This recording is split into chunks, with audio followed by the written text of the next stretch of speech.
नमस्कार साथियों, कैसे हैं सभी लोग। उम्मीद करता हूँ काफ़ी बेहतर स्थिति में आप सभी लोग होंगे। और एसबीआई का नोटिफिकेशन आया था, उसकी तैयारी भी आप सभी लोगों की बढ़िया चल रही होगी, ये ऐसी मैं उम्मीद करता हूँ। क्योंकि आपका आईबीपीएस पीओ का भी फॉर्म लगा हुआ है, ठीक है। अप्रॉक्सीमेटली 15 या 16 ऑफ अक्टूबर को आईबीपीएस पीओ का पेपर होगा। और अगर 15 और 16 को किसी बच्चे का नहीं होता है तो फिर उसका 22 ऑफ अक्टूबर को होगा। ये डेट्स आईबीपीएस ने अपने कैलेंडर में दी थी, राइट। तो अगर आप आईबीपीएस की तैयारी कर रहे हो तो बट ऑब्वियस है कि एसबीआई की तैयारी तो आपकी पैरेलली चल ही रही होगी, राइट। अब उसके फॉर्म को कैसे फिलअप किया जाए, ये थोड़ा सा प्रॉब्लम हो सकता है किसी बच्चे को। तो आज हम इस वीडियो में ये देखेंगे कि फॉर्म को कैसे फिल किया जाएगा, ठीक है। आपको क्या करना है, लेटेस्ट अनाउंसमेंट का ये बार दिख रहा है ना, इस पर क्लिक करना है तो आपके सभी लेटेस्ट अनाउंसमेंट की लिस्ट आ जाती है। आपको पहले सर्किल पे क्लिक करना है, जहां मेरा कर्सर है ना, यहाँ पे ब्लू सर्किल दिखाई दे रहा है, इस पहले सर्किल पे आपको क्लिक करना है तो सीधे दिखाई देगा आपको recruitment of probationary officer. Download advertisement Hindi English पे क्लिक करोगे तो एडवर्टाइजमेंट डाउनलोड हो जाएगा, और अगर अप्लाई ऑनलाइन पे क्लिक करोगे तो अप्लाई करने का विंडो ओपन हो जाएगा। 22 तारीख से इसके रजिस्ट्रेशन शुरू हो गए थे और 12 अक्टूबर तक चलेंगे, राइट। तो ये एक पीक टाइम है जिस टाइम पर बहुत सारे बच्चे इस फॉर्म को फिलअप करते हैं। ये आपके सामने ओपन हो गया है एसबीआई का फॉर्म का पेज, राइट। अगर आपने फिल कर रखा है तो आप registration number, password, security code डाल के सबमिट करके देख सकते हो कि आपका जो एप्लीकेशन है सबमिट हो गया है या नहीं।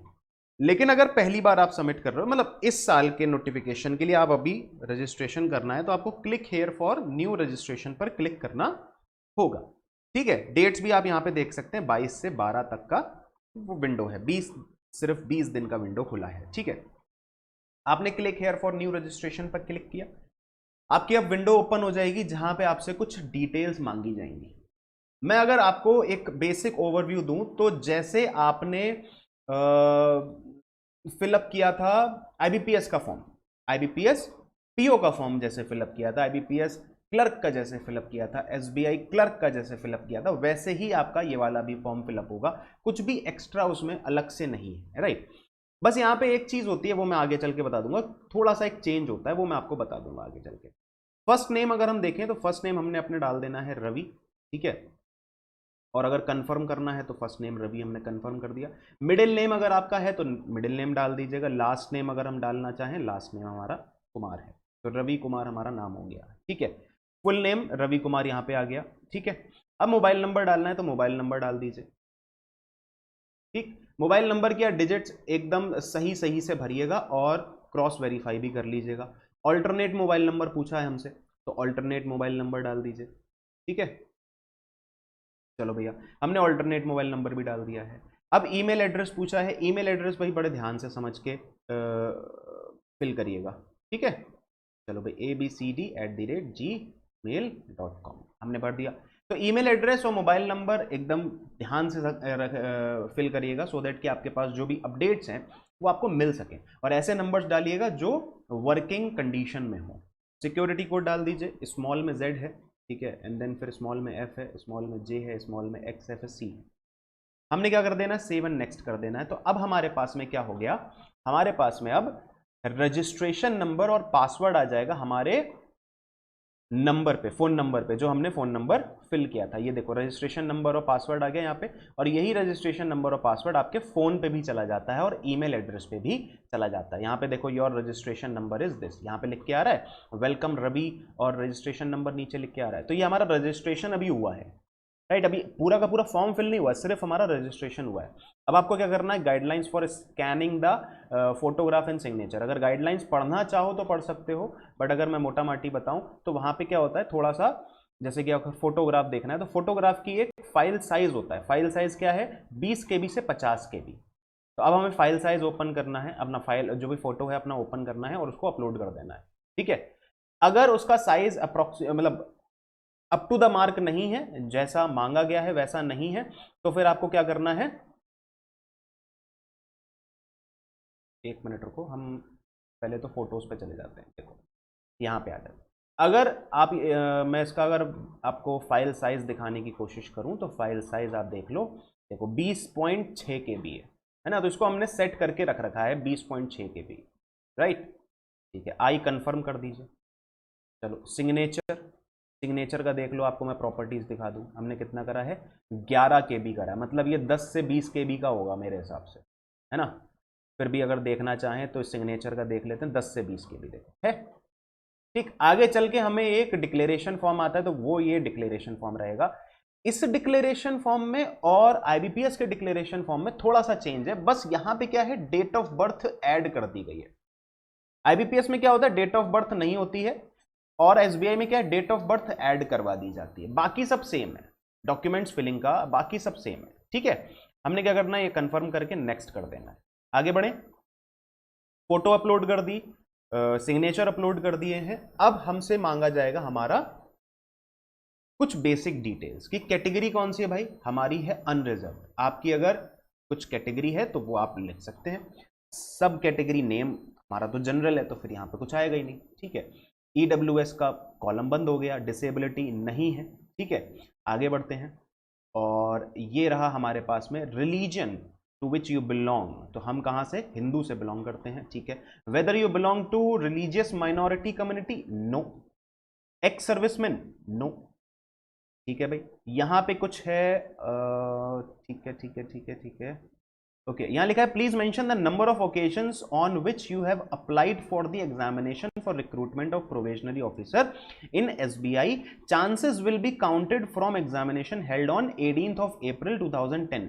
2010 के बाद से चांसेस काउंट होना शुरू हो जाएंगे। Appearing in prelims examination will not be counted as a chance. अगर आपने सिर्फ प्रीलिम्स दिया है तो वो काउंट नहीं किया जाएगा, लेकिन अगर आपने मेंस दिया है, appearing in mains examination will be counted as a chance. In the year in which only one written examination has been held, no prelims examination has been held, appearing in these examination will be counted as a chance. बोले तो simple भाषा में कि कुछ ऐसे years थे जब दो पेपर नहीं होते थे, सिंगल पेपर होता था, प्रीलिम्स और मेंस वाला चक्कर नहीं था, सीधा सीधा एक पेपर देते थे वो। तो अगर आपने वो पेपर दिया है तो आपका वो चांस काउंट होगा, पहली चीज। दूसरी चीज, 2000 आई थिंक 2017 या 18 से ये चीज हो गया था कि भाई प्रीलिम्स और मेंस अलग अलग कर रहे हैं। तब से अगर आप पेपर दे रहे हैं, आपने मेंस दिया है तो काउंट करेंगे, नहीं दिया है तो नहीं करेंगे। ठीक है ना। फॉर एन एग्जाम्पल हम कह देते हैं यार हमने कोई भी मेंस नहीं दिया तो हमने 0 कर दिया। ठीक है ना, मोस्टली बच्चे ऐसे होंगे जिन्होंने कोई भी मेंस नहीं दिया होगा। हाँ, 10 to 20 या 30% ऐसे भी होंगे जिन्होंने मेंस दिया होगा, तो वो वहां पे अपने नंबर ऑफ मेंस के अटेम्प्ट कितने हैं वो लिख दें। Do you have the records of default in repayment और लोन, क्या सिविल खराब है आपका, नहीं। ठीक है, do you have the adverse report, ठीक है भाई, करेक्टर में कुछ गड़बड़ी है क्या, नहीं। Employee of SBI in clerical grade, क्या आप clerk, as a clerk SBI में है, नहीं। ऑफिसर ग्रेड पे है, नहीं। ठीक है, एक्स एम्प्लॉय है क्या आप SBI के, आपने रिजाइन कर दिया हो तो नहीं। ठीक है भाई, ensure that you are eligible to apply, वो तो है ही। ठीक है, पैन नंबर यहाँ पे डाल देना आपने, तो आप पैन नंबर डाल दीजिए, जैसे कि हम डाल देते हैं BCSPT, ठीक है, 6169 और G। ठीक है, हमने डाल दिया पैन नंबर, सही है। आगे बढ़े, इंडियन नेशनैलिटी हो गई, ठीक है भाई। स्टेट हो गया हमारा, कौन सा हो जाएगा स्टेट, यूपी हो जाएगा। चलो भाई यूपी हो गया। अब यूपी का स्टेट का कोड अपने आप आ गया 43।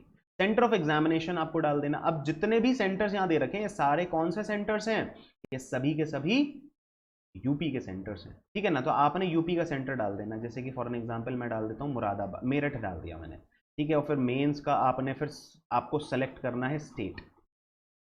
चलो यहाँ पे एक एक्सपेरिमेंट करते हैं कि हम मान लेते हैं हम स्टेट भरते हैं प्रीलिम्स की, प्रीलिम्स की हम स्टेट भर देते हैं उत्तराखंड। ठीक है, तो फिर उत्तराखंड में हमने हल्द्वानी भर दिया, और मेंस हमको देना है यूपी में, और हमने मेंस में लखनऊ डाल दिया। It is a possibility. ठीक है ना, इट इज अ पॉसिबिलिटी, कोई दिक्कत नहीं। ठीक है, I intend to bring the following ID when appearing in the examination. I confirm my name on this ID and this application exactly matches. तो यहाँ पे आपको करना है टिक, और अब कर देना ID प्रूफ जो भी आप लेके जाएं। फॉर एन एग्जाम्पल आप आधार लेके जा रहे हैं, तो आधार में आपने आधार नंबर डाल देना है। कितने डिजिट का आधार नंबर होता है, 12 नंबर का आधार होता है। ठीक है, तो 12 नंबर का आपने डाल दिया, 3 3 4 4 8 4 12। ठीक है, ओके। डेट ऑफ बर्थ क्या है, date of birth for example हमारी 8 मार्च है। ठीक है, और हम पैदाइश हैं हमारी 1997, तो 25 साल के हम हो गए। ठीक है, जेंडर हमारा मेल है। Do you have twin? No. ठीक है, ट्विन का जेंडर भी नहीं है, फिर नेम भी नहीं है। मैरिटल स्टेटस, अभी हम अनमैरिड हैं। फादर्स नेम तो डाल देते हैं, फादर का फर्स्ट नेम अमित, फादर का लास्ट नेम हो गया कुमार। मदर का फर्स्ट नेम रानी, ठीक है ना, मिडिल नेम नहीं है, लास्ट नेम कुमार। ठीक है, अच्छा जी। अब एड्रेस पूछा गया तो एड्रेस डाल दो, हाउस नंबर डाल दिया, हाउस नंबर 68 डाल दिया। एंड देन फिर सेकंड एड्रेस क्या हो जाएगा, कुछ भी डाल दो। ठीक है, पीतमपुरा रोड, ठीक, पीतमपुरा रोड हो गया। फिर नियर डाल देते हैं, नियर, नियर कोई स्कूल का नाम डाल देते हैं, ठीक है ना, जैसे कि डीपीएस स्कूल, ठीक, नियर डीपीएस स्कूल हो गया। डिस्ट्रिक्ट, डिस्ट्रिक्ट आप डाल दो मुरादाबाद। अब एड्रेस पे आप मत जाना कि सर ये एड्रेस क्या है, एग्जिस्ट करता है कि नहीं करता है। 234 या 232 001 डाल दिया, सेम एज हमने कर दिया अपना करस्पॉन्डेंट एड्रेस। ये करस्पॉन्डेंट एड्रेस है और ये परमानेंट एड्रेस है, जिसको हमने करस्पॉन्डेंस एड्रेस के ही जैसा सेम कर दिया। इस पर टिक कर दोगे तो ऐसा हो जाएगा। ठीक है, अब आपको क्या करना है, जीएसटी आपको किस पे चाहिए, परमानेंट एड्रेस पे चाहिए, 750 रुपये देने पड़ेंगे फॉर्म फिलिंग के। वैलिडेट कर दें अपनी डिटेल्स, वैलिडेट कर दी, वेरीफाइड सक्सेसफुली हो गया। ठीक है, अब क्या करना है, सेव एंड नेक्स्ट कर देना। एक एक डिटेल आपको बड़े ध्यान से समझ के करनी है, ठीक है ना। ओके, इसके बाद आपकी एजुकेशनल क्वालिफिकेशन मांगी जाएगी। फॉर एन एग्जाम्पल आप अपीयर्ड हो कि पास्ड हो, ठीक है ना, तो अपीयर्ड हो कि पास्ड हो। अब अपीयर्ड वाले में हमने जब आप क्लिक किया तो यहां पे लिख के आया, those who are in the final year semester of their graduation may also apply provisionally subject to the condition that if called for interview they will have to produce proof of having passed the graduation examination on or before 31st of December 2022. Candidates having integrated dual degree certificate should ensure that the date of the passing the IDD integrated dual degree is on or before 31st of December 2022। इतना सही है? चलो भाई, तो आगे बढ़ते हैं फिर। ठीक, समझ में आ गया कि अगर आप अपीयर्ड हो तो फिर आप भर दो, कोई दिक्कत नहीं, लेकिन 31 दिसंबर तक आपका रिजल्ट आ जाना चाहिए, ये आपको शो करना पड़ेगा अगर आप इंटरव्यू के लिए बुलाए जाते। और पास्ड है तब तो कोई दिक्कत ही नहीं है, ठीक है ना। तो हमने पास्ड डाल दिया, हमने इंजीनियरिंग करी है मान लेते हैं, ठीक है ना, हमने कहाँ से इंजीनियरिंग करी है, तो कोई भी नाम डाल दो, जैसे आईटीएस कॉलेज से करी है, ठीक है, आईटीएस कॉलेज से। प्लेस ऑफ द इंस्टीट्यूशन डाल देते हैं गाजियाबाद, गाजियाबाद से, ठीक है। एंड देन फिर date of passing, date of passing में हम डाल देते हैं, जैसे मान लेते हैं 8 सितंबर 2020, इस पर हमने पास किया, ठीक है ना। परसेंटेज ऑफ मार्क्स, मार्क्स हमारे थे 87%, ठीक है, एंड फर्स्ट क्लास से हमने पास कर लिया। क्लियर है, कितना डाल दिया। अब लैंग्वेज नोन, क्या क्या आपको भाषाएं आती हैं, मान लेते हैं भाई आपको इंग्लिश आती है, ठीक है, फिर हिंदी आती है, ठीक। अब आपको क्या करना है, वैलिडेट योर डिटेल्स करना है, वेरीफाइड सक्सेसफुली। अगर पोस्ट ग्रेजुएशन है, पोस्ट ग्रेजुएशन डाल दिए, प्रोफेशनल क्वालिफिकेशन है वो डाल दीजिए, पीएचडी वगैरह। सेव एंड नेक्स्ट कर दिया, आगे बढ़ गए। अब यहां पे आपको क्या करना होगा, देख लेते हैं भाई क्या डिटेल्स मांगी जाएंगी। प्रीव्यू करने का ऑप्शन आएगा, ठीक है, ओके, ओपन कर लेते हैं। हाँ देखो ओपन हो गया, प्रीव्यू करने का ऑप्शन आ गया कि ये आपने डिटेल्स भरी है क्या, अभी भी आपके पास मौका है। देखो यहाँ लिखा है this is a preview of your registration details, ये सारी डिटेल्स का रजिस्ट्रेशन का आपका प्रीव्यू है, सब कुछ आ गया। एक चीज ध्यान देना, यहाँ पे देखो क्या लिखा है, अनपेड लिखा है ना अभी, पेमेंट स्टेटस, तो अभी आपका अनपेड है, आपको क्या करना है, पेमेंट करनी है पूरी। तो ये आपका सारा कुछ आ गया, आपको क्या करना, आई एग्री करना है, पहली चीज। दूसरी चीज, इन दोनों में से किसी एक पे क्लिक करना है, किस पे क्लिक करना है समझो। I confirm that my name as filled by me in the application form exactly matches with the name in my ID। अगर ऐसा है तब तो इसको कंफर्म कर दो। अगर आपके आईडी में वही नेम पड़ा है जो आपने यहां पे फिल किया है तब तो कोई दिक्कत नहीं, मोस्टली यही होगा, है ना। लेकिन अगर यह है कि there is a change in my name and I will bring the documentary proof for the same at the time of examination, कि अगर आपके नाम में चेंज है, आईडी प्रूफ में नाम अलग है, एक्चुअल नाम आपका अलग है, तो फिर आपको उसका एक डॉक्यूमेंट्री प्रूफ लेके जाना पड़ेगा। वैसा अगर है सीन तो आपको यहाँ क्लिक करना है, यहाँ नहीं करना, दोनों पे क्लिक नहीं करना। अच्छा, दोनों पे क्लिक कर दोगे तो क्या बवाल हो जाएगा, ये भी देख लो। दोनों पे क्लिक करोगे कंप्लीट रजिस्ट्रेशन होगा ही नहीं। देखो यहाँ लिखा है, please check I confirm that my name as filled by me in the application form exactly matches with the name of the ID proof and there is a change in my name and I will bring a documentary proof for the same at the time of examination to submit the application। यहाँ पे हमने दोनों को click कर दिया ना, इसीलिए हमारा ये फॉर्म सबमिट नहीं हो पाएगा। इसलिए हमको क्या करना है, दोनों में से किसी एक पे करना है, ना कि दोनों पे, जो है उसी पे करना है। ओके कर दो और are you sure to continue, okay कर दिया हमने। अब यहाँ पे हमसे कह रहा है कि लेफ्ट थंब इंप्रेशन डाल दो। लेफ्ट थंब इंप्रेशन का भी मैं आपको डिटेल्स दिखा दे रहा हूँ, 43 KB का है और मैंने आपको फाइल दिखाया था, एक मिनट रुको, ये क्या हो गया, हाँ 43 KB का है और मैं आपको फाइल दिखा दे रहा हूँ कि लेफ्ट थंब इंप्रेशन का फाइल साइज कितना होना चाहिए। देखो left thumb impression file size यहाँ पे कहीं लिखा है, ऊपर हुआ आई थिंक, ये है 20 से 50 KB, हमारा था 43 KB एप्लीकेबल है, राइट। ये हमारा लेफ्ट थंब आ गया, ओके ठीक है। हैंड रिटन डिक्लेरेशन, यहाँ पे हमने हैंड रिटन डिक्लेरेशन ऐसी हमने डमी ले रखा है। तो अब इसको ये मत सोचना कि ये जो मैं फिल कर रहा हूँ ये सही है, ठीक है ना। यहाँ पे देखो डेट ऑफ बर्थ लिखा है ना, ठीक, ओके। इसका फाइल साइज देख लो एक बार, इसका फाइल साइज का हैंड रिटन डिक्लेरेशन का 50 से 100 KB है और हमारा आई थिंक, एक मिनट रुको, कुछ गड़बड़ हुआ क्या, 96 KB, ठीक है। इसको ओपन कर दिया और ये हाँ प्रीव्यू आ गया ना, ठीक है, हो गया। चलो भाई 2 कैप्चा डाल दो, D 5 2 B, आपके दोनों चीजें पोस्ट हो गई हैं, लेफ्ट थंब इंप्रेशन भी हो गया है और हैंड रिटन डिक्लेरेशन भी हो गया। प्रीव्यू का ऑप्शन आ रहा है, प्रीव्यू करोगे तो प्रीव्यू कर सकते हो, ठीक है ना। लेफ्ट थंब इंप्रेशन को भी प्रीव्यू करना चाहो तो कर सकते हो, ठीक। अब यहाँ पे करेंगे सेव एंड नेक्स्ट, ओके कर देंगे, ठीक है। यहाँ पे अब आपसे कह रहा है कि पेमेंट करना है भैया, तो आपको ये कैप्चा डाल के आगे बढ़ जाना है। तो हम क्या करेंगे, हमें पेमेंट करना है Y687B और हमें क्या करना है, सबमिट करना है। अब हमारा क्या होगा, पेमेंट का गेटवे ओपन हो जाएगा, जो पेमेंट गेटवे है वो ओपन हो जाएगा और वहां पे हमसे कई सारे ऑप्शंस बोले जाएंगे कि किस ऑप्शन से आपको पेमेंट करना है, ठीक है ना। अच्छा, पेमेंट करते टाइम पर रिफ्रेश मत करना कभी भी पेज को, वरना दिक्कत आ जाएगी।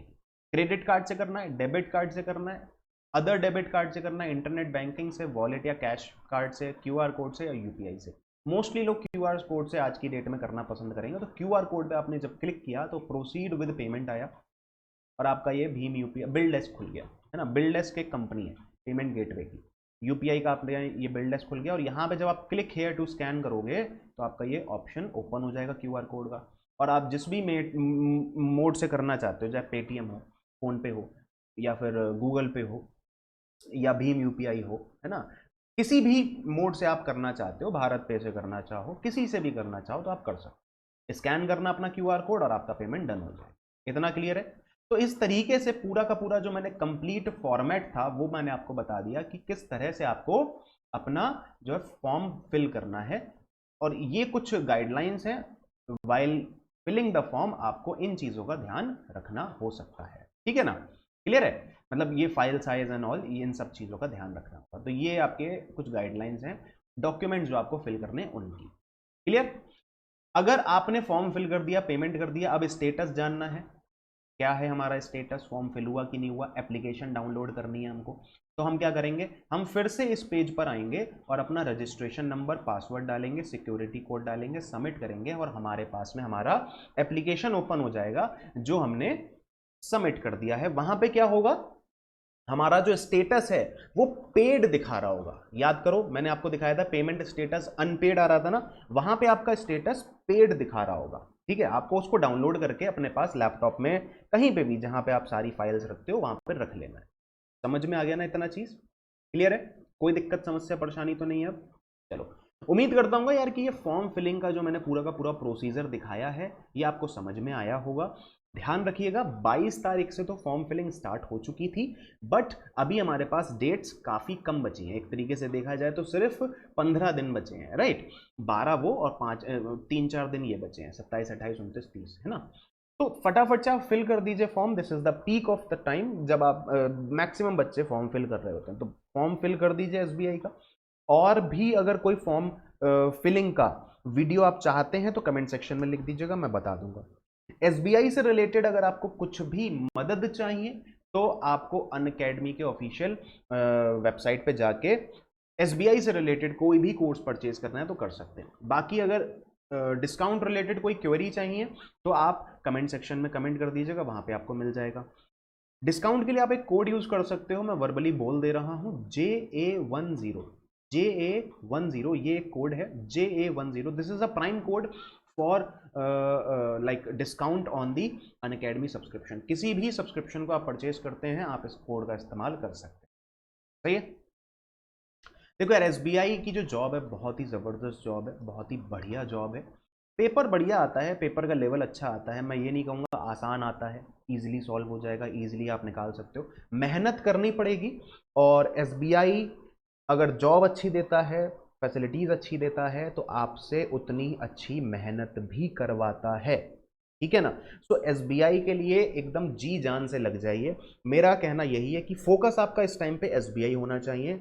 एसबीआई फोकस रखोगे तो आईबीपीएस ऑटोमेटिकली आपका तैयार होता चला जाएगा, करेक्ट है। Focus on the mock papers. बच्चे क्या करते हैं, ये सोचते हैं कि यार हमारा अभी कंटेंट तैयार नहीं है, हम पहले कंटेंट तैयार कर लें, हम पहले सारा सिलेबस कंप्लीट कर लें, उसके बाद मॉक पेपर करेंगे। कभी भी तैयार नहीं होगे आप, मैं आपको ये बता दूं। आप किसी भी मोमेंट पर तैयार नहीं होगे कि मैं अब पूरी तरीके से तैयार हूं ना। आपको मॉक स्टार्टिंग से ही लगाने पड़ेंगे, और मॉक के साथ साथ आपको तैयारी करनी पड़ेगी, सो दैट कि आप एक एक स्पीड जो है वो इनिशियल स्टेज से बना सको। स्पीड का खेल है सब कुछ, इनिशियल स्टेज से आपको स्पीड बना के चलनी है, सो दैट कि एग्जाम में आप बाकियों को कंपीट कर सको। It's a probationary officer job of SBI, आसान नहीं होगा, ठीक है ना। सफ़र लंबा है और बढ़िया सफ़र है, मेहनत मेहनत वाला सफ़र है। जो मेहनत करेगा वो आगे जाके मिठाई खाएगा, ठीक है ना। तो एसबीआई का अगर लड्डू खाना है तो थोड़ी सी मेहनत करनी पड़ेगी। All the very best for your future. इस एग्जाम के लिए all the very best. Go and fill the form, और कोई भी डाउट आए, कोई भी दिक्कत आए, कोई भी समस्या आए तो आप कमेंट सेक्शन में कमेंट कर दीजिएगा। बाय बाय, टेक केयर, ख्याल रखिएगा, ऑल द वेरी बेस्ट।